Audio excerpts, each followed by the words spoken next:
혹시 나귀를 타본 적이 있으십니까? 멋있게 생긴 백말 이런 말 말고 나귀 새끼를 한번 타보신 적이 있으신가요? 저는 예루살렘 이스라엘 성지 갔다가 예루살렘 부근에서 베들레헴 쪽에서 한번 동네에 갔다가 나귀를 한번 타본 적이 있습니다. 어찌나 나귀가 작던지 제가 탔더니 주저앉을 것 같더라고요. 우리 교회 뒷산이 6,000평입니다. 우리 교회가 있는 이 주변이 4,000평이고 뒤에 있는 땅이 6,000평인데 그 산에 이 산을 어떻게 좀 우리 교인들이 쉼터로 잘 개발할 수 있을까, 또 좋은 것으로 꾸밀 수 있을까 해서 저를 산을 오르락 내리락 하고 있는데, 처음에 산에 올라갔다가 길을 잘못 들어가지고 저쪽 뒷산 쪽으로 내려갔더니 바로 옆에 성마장이 있더라고요. 보니까 그 성마장에 지나오는데 보니까 아주 잘생긴 백마, 흑마, 황색마가 쫙 다니는데 막 꼬리를 착 치는데 멋있더라고요. 보니까 그런 말을 한번 타봐야 되는데 나귀 새끼를 탔더니 어울리지가 않더라고. 보니까 근데 만왕의 왕이신 우리 예수님이 이 땅에 오셔서 드디어 예루살렘에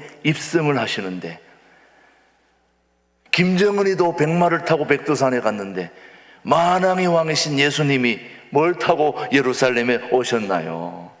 나귀 새끼를 타고 쩔쩔쩔쩔 오니 그 어떻겠습니까? 여러분 한번 보십시오. 오늘은 종려주일입니다. 예수님이 이 땅에 오셔서 30년의 생활을, 사적인 삶을 사시다가 이제 드디어 공적인 삶을 시작하는 예루살렘에 입성하실 때에 많은 군중들이 모여서 예수님을 환영할 때에 손에 종려가지 나무를 들고 흔들었다 해서 종려주일이다. 그 흔든 가지가 팜추리, 여러분 야자수 같은 그런 팜추리라서 팜선데이라고도 불리기도 하고 또 종려가지라고 해서 종려주일이기도 합니다. 아무튼 예수님이 예루살렘에 입성하실 때 많은 군중들이 호산나 호산나를 외치며 예수님을 맞이했다고 해서 호산나 주일이라고도 부르기도 합니다. 호산나라고 하는 것은 우리를 구원해 주소서, 당신은 구원의 주님이십니다 라는 환영의 호소가 바로 호산나입니다. 거기서 호산나 주일이 또 유래가 되었습니다. 종려주일은 예수님께서 자신이 인류의 구원을 위한 메시아로 오셨음을 만천하에 드러내는 공식적인 행차가 바로 종려주일에 예수님이 예루살렘에 입성하신 것입니다. 그게 바로 오늘 종려주일입니다. 일주일 후에 부활의 승리를 예견한다는 의미에서 굉장히 중요한 사건이 바로 오늘 종려주일입니다. 그래서 오늘은 우리는 종려주일에 많은 군중들이 예수님이 예루살렘에 오시는 것을 환영하는 그 무리들 중에서 우리는 세 종류의 모습을 발견하면서 우리는 그 중에서 어느 쪽에 들어있는지를 한번 살펴보는 시간이 되겠습니다. 우선 예수님을 환영하는 첫 번째 무리들이 어떤 무리들인가, 어떤 사람들인가 봤더니 첫 번째는 예수님을 환영하는 무리들이었습니다. 예전에 대통령이 외국을 순방하고 오면은 김포공항에서, 옛날에는 인천공항이 없을 때 김포공항에서 촥 대통령이 오면 모든 국민들이 손에 뭘 쥐고 나와서 흔들었습니까?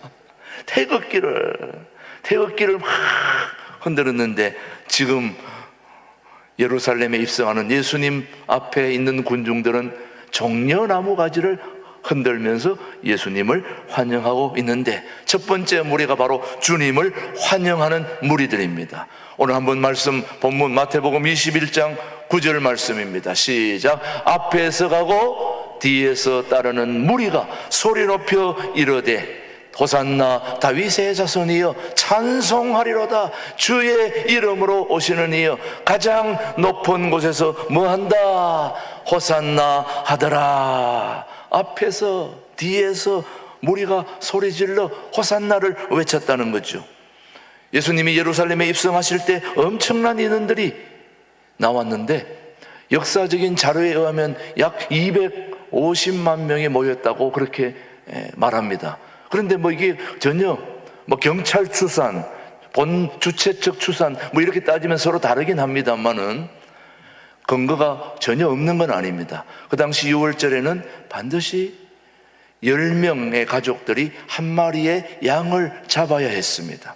근데 그때 당시에 양 25만 마리가 희생된 걸 보면은 10명당 치면은 얼마나 모였을까요?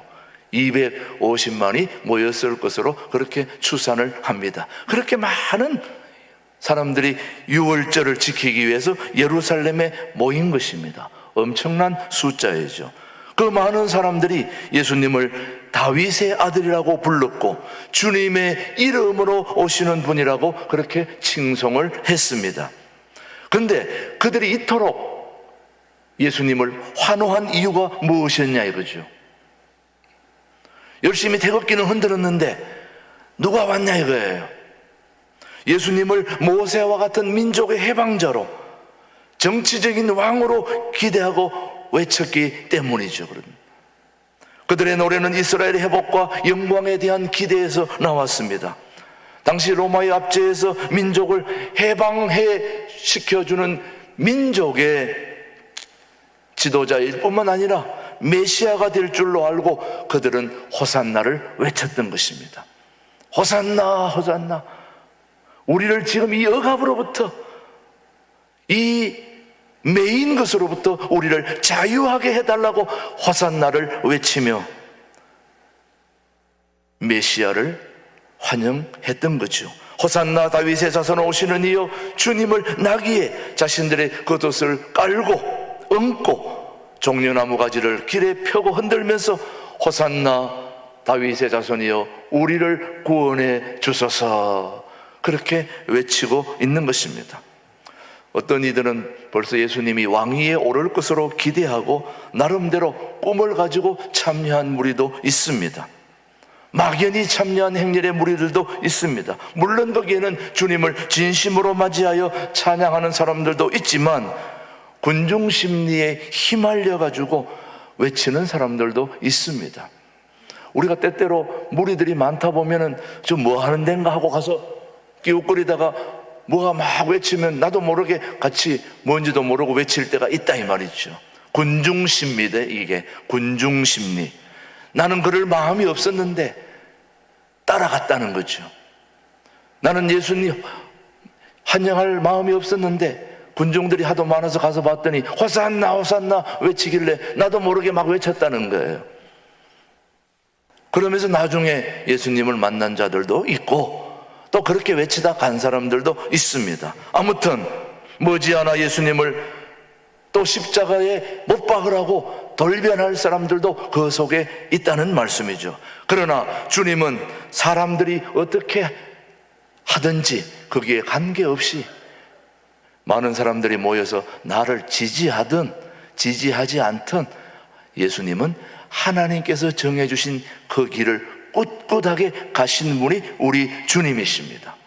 죄값을 치르고 구원을 주시려는 뜨거운 사랑으로 예루살렘으로 올라가신 분이 바로 예루살렘에 입성하신 우리의 주님, 그 예수님이 바로 우리의 구세주라는 사실을 우리는 기억하고 있어야 됩니다. 나귀를 타고 예루살렘을 향한 예수님의 행렬은 절대로 개선장군의 행렬이 아니었습니다. 기쁨의 행진도 아니었습니다. 인류의 구원이라는 대역사를 이루시기 위해 십자가를 지시고 죽으시기 위한 고난과 가시받기를 위한 행렬이었다는 걸 여러분은 기억해야 됩니다.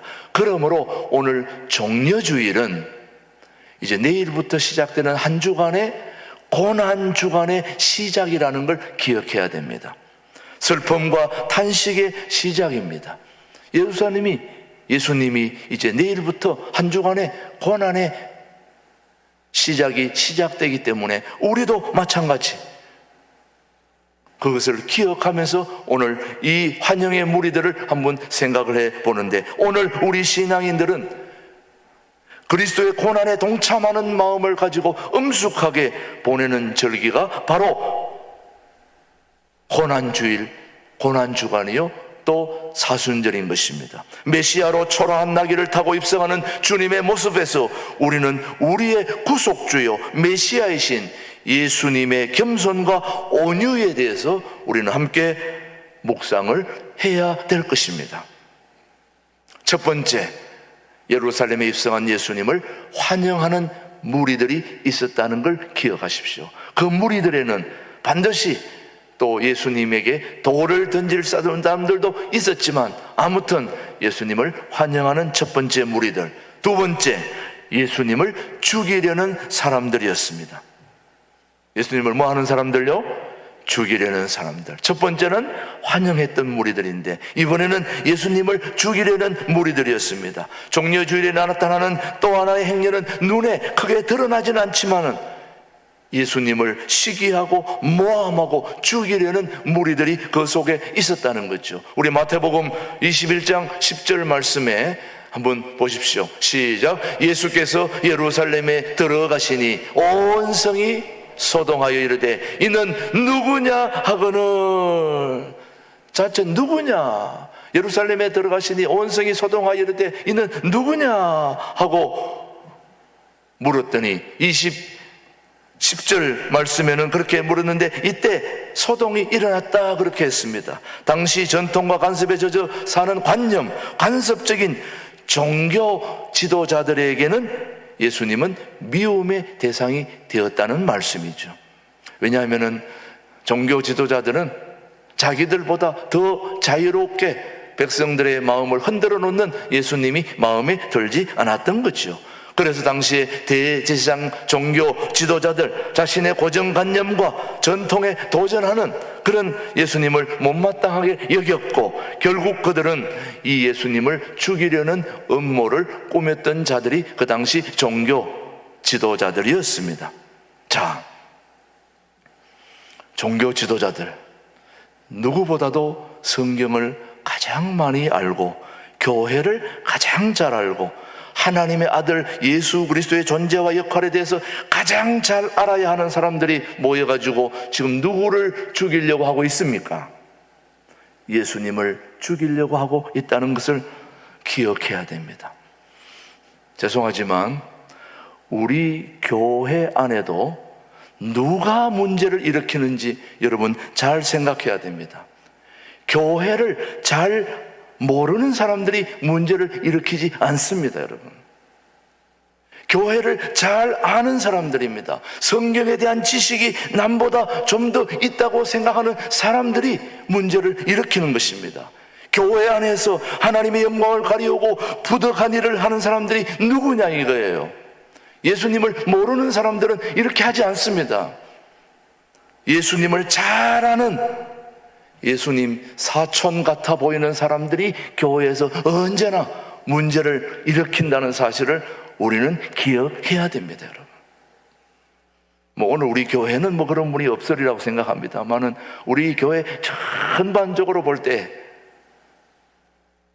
교회의 문제를 야기하는 사람들이 예수님을 가장 잘 안다고 하는 사람들, 성경을 가장 많이 알고 있는 사람들, 교회를 잘 아는 사람들, 이런 사람들이 문제를 야기시킨다는 걸 우리는 늘 염두에 두고. 왜 그러냐? 2000년 전에도 그러했으니까. 종교 지도자들, 사두개인, 바리새인, 이 모든 대제사장들이 성경에 대한 박사들입니다. 교회에 대한 전문가들입니다. 그런 사람들이 교회의 주인이신 예수님이 오면 예수님을 환영하고 높이고 그를 중심으로 소중한 일들을 감당해야 되는데 마음에 안 든다고 죽이려고 했던 걸 보면 바로 교회를, 성경을, 예수님을, 하나님을 모르는 사람들이 아니라는 거죠. 자, 예수님의 이름으로 모여서 어떤 일들을 하고 있는 것입니까? 무슨 이야기를 나누고 있는 것입니까? 자, 오늘도 우리가 2022년 부활주일을 앞두고 종려주일에 주님 앞에 나와 예배하는 여러분들에게 묻습니다. 여러분들은 주중에 또 시간이 날 때 믿음의 사람들과 함께 모여서 예수님의 이름으로 모여서 무슨 일을 하고 계십니까? 무엇을 하십니까? 다른 사람들에게 용기를 주는 말들을 합니까? 위로를 주는 말들을 합니까? 소망을 불어넣어주고 기도하고 가난한 자들을 돕고 이런 걸 의논하려고 모여 있습니까? 아니면 모여서 다른 사람에게 상처를 주고 다른 사람을 헐뜯고 비난한 일들을 하고 계십니까, 여러분? 여러분 어떻습니까, 여러분? 여자들이 대여섯 명 모이면은 아무도 자리를 먼저 일어나지 않습니다. 같이 헤어져야 됩니다. 왜? 자리를 뜨면 자기가 비난받으니까. 우리는 함께 모여가지고 서로 격려하고 위로하고 그런 자리가 아닌, 어떻게 하면 한 사람이라도 좀 헐뜯고 비난하고, 그게 재미가 있고 그게 또 시간이 잘 가거든요. 좋은 얘기는 금방 끝나거든요. 그때나 지금이나 별반 다르지 않습니다. 당시 하나님을 잘 아는 사람들이, 성경을 가장 많이 본다는 사람들이, 직분받아 일하는 사람들이 마치 예수님을 죽이려던 당시의 종교 지도자들처럼 교회와 하나님의 질서를 흐트려 놓는 경우가 비일비재했다는 걸 우리는 기억해야 됩니다. 2000년 전에도 예수님을 죽이려는 종교 지도자들은 잠자리도 거부한 채 밤중에 모여 음모를 꾸미고 있었습니다. 밤에 모여 기도하기보다는 잠도 안 자고 모여 예수님을 죽이려는 음모를 꾸몄던 것입니다. 어쩌면 사실 몰래 모이는 모임치고 건전한 모임이 없습니다. 함께 공적인 모임을 모여야 그게 좋은 모임이지, 몰래 모이는 모임은 뭔가 사단이 나는 일들이 많죠, 여러분. 불의와 음모, 이런 거는 어둠 속에서 활발하게 이루어지죠. 왜냐하면 어둠은 죄를 가리게 안성맞춤이기 때문에. 우리는 어둠 속에서도 주님의 이름으로 모여 기도하면 문제가 없는데, 기도하지 않고 사적인 만남이 이루어지면 거기에 반드시 문제가 생기는 것입니다. 오늘 예수님을 환영하는 무리들 중에 환영하는 무리들이 있었지만 죽이려고 했던 무리들도 있었다는 걸. 똑같은 무리들입니다. 다른 사람이 아니에요. 다 예수님을 환영하러 나왔던 그 무리들 중에 많은 사람들은 예수님을 환영했지만은 보이지 않는 은밀한 곳에서 예수님을 죽이려고 했던 무리들도 그 속에 있었다는 거죠. 그렇다면 그렇다면 우리는 어떤 자세로 종려주의를 보내야 할 것인가가 오늘 우리 모두의 핵심 과제입니다. 오늘 부활주의를 앞두고 종려주일에 오신 여러분들에게 말씀드립니다. 어떤 자세로 이번 종려주의를 보내야 할까요? 그러기 위해서는 우선 알아야 됩니다. 뭘 알아야 되느냐? 예루살렘에 입성하는 분과 그것을 환영하는 무리들이 이 예루살렘에 입성하는 분이 누구인가를 알아야 됩니다. 밤새도록 곡하고 나서 누가 죽었나 이렇게 얘기하는 것과 같다는 얘기죠. 우리가 분명히 환영을 했다면 이 환영하는 주인공이 누구인지 오늘 10절을 한번 보십시다, 여러분. 마태복음 21장 11절입니다. 10절이 아니, 이 사람들이 누구냐고 물었더니, 도대체 이 사람들이 누구냐 물었더니 답을 합니다. 21장 11절 시작. 무리가 이르되 갈릴리 나사렛에서 나온 누구다? 선지자 예수라 하라. 예수라 하니라. 여러분, 지금 사람들이 모여가지고 도대체 이 사람이 누구냐 하고 10절에 물었더니 11절에 이 사람은 갈릴리 나사렛에서 나온 선지자 예수라 하니라. 여러분들은 예수님을 다른 사람에게 소개할 때 누구라고 그렇게 소개합니까, 여러분? 여러분들은 예수님을 어떻게 소개합니까? 종려주일에 나귀 새끼를 타시고 겸손히 입성하시는 주님은 과연 누구십니까? 우리보다 먼저 예루살렘으로 올라가시는 예수님이 누구인지를 우리는 바로 알아야 됩니다. 예수님이 과연 누구신가를 바로 아는 데서부터 우리의 신앙은 시작이 되기 때문입니다. 예수님이 누구인가를 아는 데서부터. 자, 그래서 오늘 마태복음 21장 1절 2절 말씀을 한번 보십시오. 시작. 그들이 예루살렘 가까이 가서 감람산 벳박에 이르렀을 때에 예수께서 두 제자를 보내시며 이르시되 너희는 맞은편 마을로 가라. 그리하면 곧 메인 나귀와 나귀 새끼가 함께 있는 것을 보리니 풀어 내게로 끌고 오라. 지금 제자들을 시켜서 나귀를 끌고 오게 하심은 먼저 제자들로 하여금 자신의 메시아 되심을 믿게 하려는 데 있었습니다. 뭘 끌고 오라고요? 나귀 새끼를. 자, 21장 3절에서는 뭐라고 하는지요?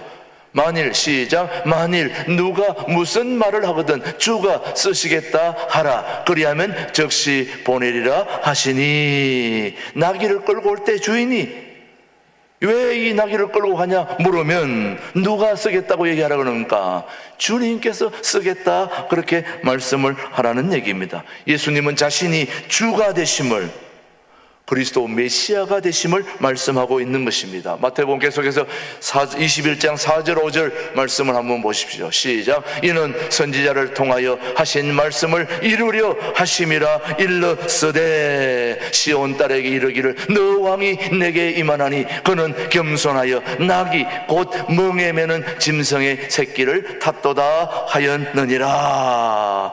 선지자로 하신 말씀을 이루려 합니다. 이 말씀이에요. 자, 예수님이 예루살렘에 입성했는데 나귀를 타고 가야 되겠는데 나귀 주인에게 가서 나귀를 달라고 하면은 나귀 주인이 이거 왜 가져가냐 물으면 주가 쓰시겠다 하라 그렇게 얘기했다는 거예요.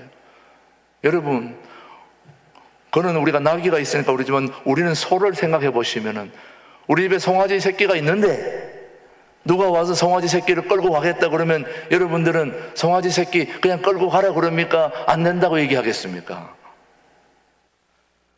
우리 한국 사람들은 송아지 한 마리가 재산이었습니다. 함부로 그렇게 줄 수 있는 게 아니죠, 여러분요. 제가 1961년 소띠거든요. 제가 경북 상주에서 태어났는데 우리 집의 유일한 재산이 소 한 마리였습니다. 제가 아침부터 저녁까지 하는 일은 소 한 마리 기르는데 필요한 불 뜯어주고 소주 끓이고 그게 제 하루 일과였습니다. 왜? 그 소가 없어지면 우리는 큰일 나니까. 그래서 소 한 마리를 키우는데 제가 풀 뜯으러 갔다가 오는데 또랑을 건너야 되는데 물 젓기 싫어가지고 소를 타고 건넜어요. 아버지가 하는 말씀이 소 타지 마라. 덩어리 굽으면 속값 떨어진다.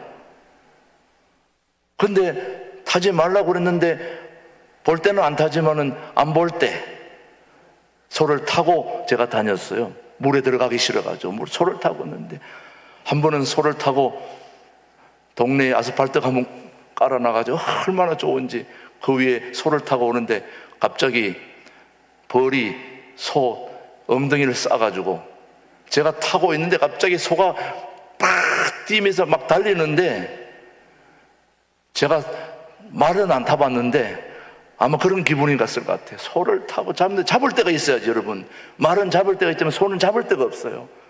그냥 안고 가다가 소가 확 튀는 바람에 제가 공중에 붕 떴다가 아스팔트에 그냥 제가 쭉 밀려졌습니다. 그때 이쪽 쫙 가면서 그때 이 얼굴이 돌아간 게 아직도 안 돌아와서 지금 그렇습니다. 혹시 얼굴이 좀 이상하다 그러면 그때 그 상처인 줄 알고 이해를 해 주시기 바랍니다. 그렇게 기른 소가 시장에 팔러 가는데 울더라고. 소가 헤어지기 싫어가지고 눈물을, 저는 소가 그렇게 우는 걸 처음 봤어요. 나도 울었지만 소도 울었어요. 그렇게 중요한 재산인 소를 끌고 가겠다고 그러면 누가 안 해주겠습니까, 여러분? 그런 걸 생각해 보면 당시에 예수님이 나귀 새끼를 끌고 와라. 그러면 이거 재산이 우리 게 아닌데요? 그러면 주가 쓰시겠다 하라. 그 말은 이미 예수님은 하나님 되심을 만방에 선포하기 위해서 벌써 성령님이 다 역사하고 계신 거죠. 그러니까 완벽하게 다 이루어지는 거죠.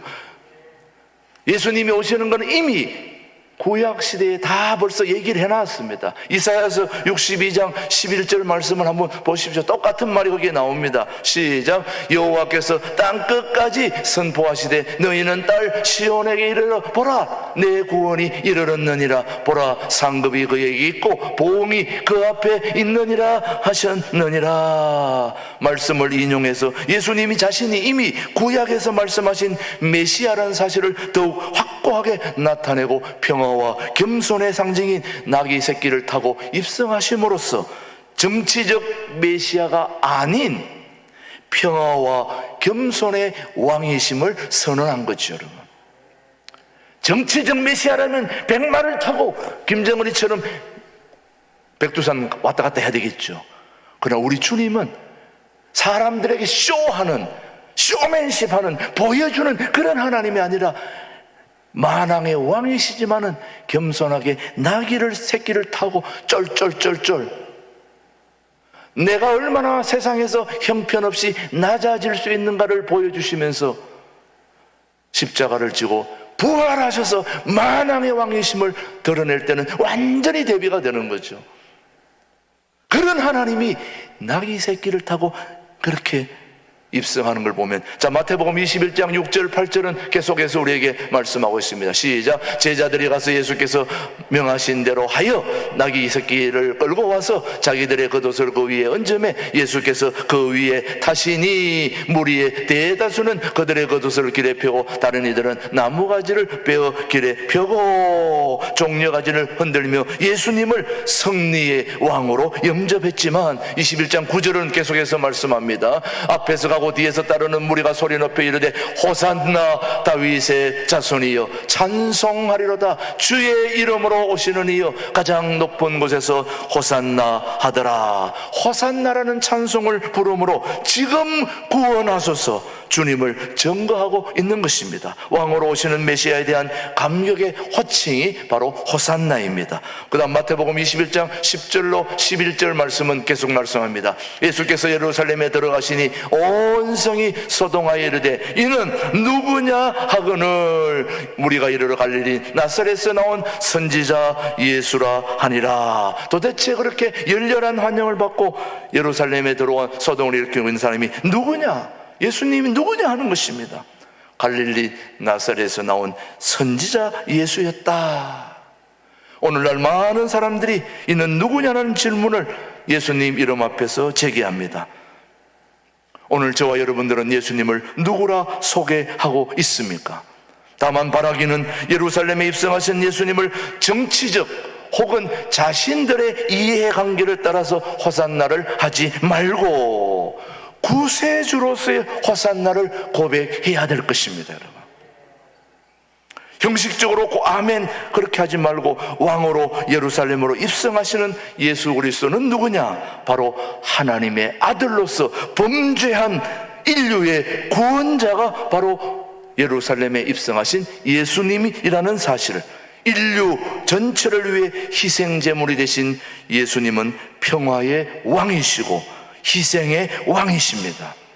그 예수 그리스도를 통하지 않고서는 결코 우리는 생명을 얻을 수 없는 것입니다. 그런 면에서 예수님의 구조되심을 바로 알 때 진정한 구원의 행렬에 동참자가 될 수 있다는 말씀이죠. 대통령이 이제 새로 뽑혔는데 그동안 대통령을 위해서 헌신하신 분들, 뒤에서 수고한 분들, 이런 분들이 나도 한 자리 하겠다고 나왔으면은 저 사람은 진정으로 저분을 도와드린 분이 아니구나 이렇게 생각하잖아요. 여러분들도 그 옆에서 따라가지고 애쓴 분들이 저는 자리에 관심 없습니다. 대통령이 이 나라 백성들을 잘 이끌어가는 데에 제가 밑거름이 됐으면 저는 그것만 해도 족합니다. 이렇게 얘기하는 사람들을 우린 좋아하잖아요. 여러분요, 그래요 안 그래요? 어떻게든 한번 머리 대밀어가지고 나도 한 자리 해야 되겠다 하면은 우리는 그 사람들 저 사람 아니었구나 이렇게 생각하잖아요.